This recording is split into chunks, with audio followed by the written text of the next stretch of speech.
السلام عليكم ورحمة الله وبركاته. ازيكم حبايبي، عاملين ايه؟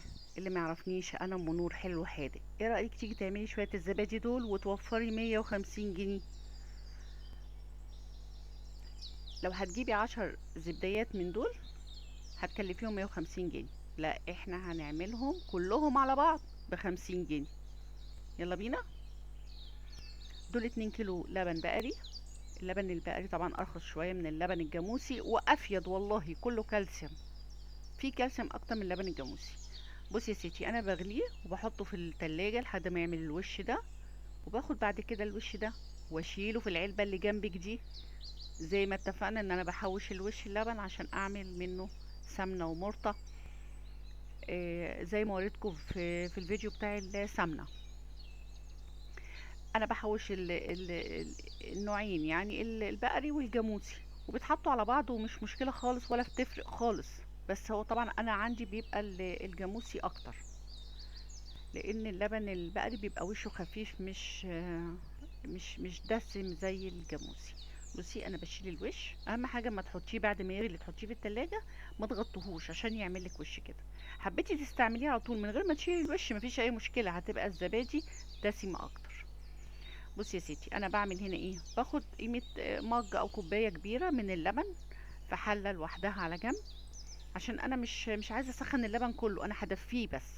لكن الحبه اللي انا خدتهم دول هحط عليهم بقى ايه؟ المكون السري اللي هيمسك لك الزبادي ومش ممكن تفك منك ابدا. معلقتين كبار مهرمين من النشا. كل كل كيلو لبن بيبقى عليه معلقه نشا كبيره مهرمه. بس طبعا هنا في حته اتقصت بتاعه المعلقه التانية. بحط معلقتين سكر كبار، وبدوب ده على البارد، وبعد كده برفعه على النار لحد ما يتقل معايا. هوريكي بعد كده الصوص بيبقى خفيف ازاي. ما مش بيبقى مهلبيه، عشان ما حدش يقول لي انت عامله مهلبيه. والله والله ما بيبان طعم النشا خالص في الزبادي، صدقيني. وجربي في حبه صغيرين لو ما انتش مصدقه. بتحطيهم على النار لحد ما تبقبق كده عشان تتاكدي ان النشا استوت تماما، لانها طول ما هي مستويه تماما مش هتبان في الزبادي، هتبقى طعم زبادي عادي. انا بالنسبه لي بحب انكه الزبادي شويه بتاعتي. انت ممكن تحطي فانيليا، انا بحط المكون برضو بتاعي اللي هو اصنص الحليب، بحط منه نقطه صغيره جدا لان هو قوي. مش زي الفانيليا، هو قوي وانا بحب احطه على اي حاجه فيها لبن. ما حبيتيش تحطيه مفيش مشكله. نقطه صغيره جدا. بصي نقطه قد ايه؟ صغيره جدا، ما تكتريش عن كده. بس هنسيب اللبن ده يغلي كويس علشان نتأكد ان النشا استوت. هنا انا بعرفكم على الايسانس الحليب ده. انا بجيب نص البرطمان ده ب50 جنيه، وبيكفي عندي ما يقرب من 50 ايه ما يقرب من 10 وصفات. بصي هنا بعد المهلبية ما استوت، احنا لحد دلوقتي بالنسبة لنا دي مهلبية استوت. بنحطها على اللبن بقى بتاعنا وبندفيها. بندفي اللبن. نتأكد ان هو دفى، لان ما ينفعش نحطه على الزبادي من غير ما يدفى. انا علبة الزبادي هنا مفضياها. انا بحاول اعمل تيست كل شوية للبن عشان اتأكد درجة حرارته ايه. بفضي الزبدية بتاعتي من الكوباية، بفضيها في علبة زبادي كبيرة. بفضيها في حاجة واضربها كويس جدا عشان تبقى ناعمة.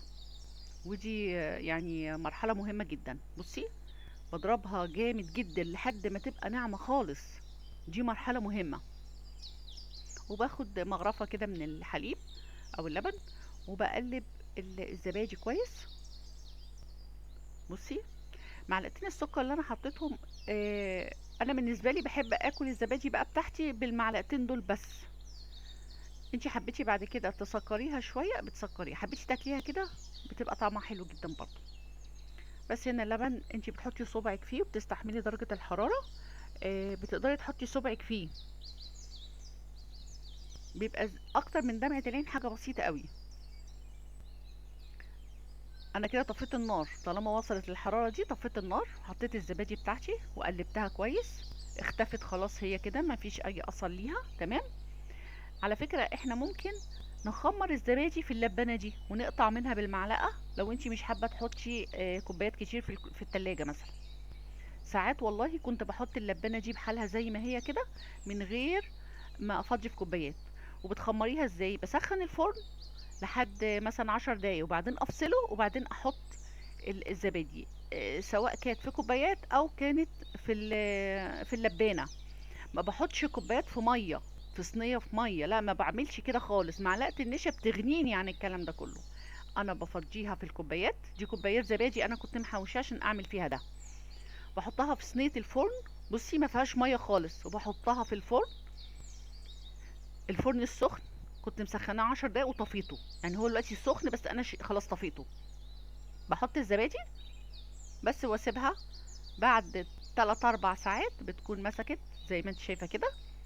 بصي، بس بحطها في التلاجة وربنا يحسن ما بين ايديكم.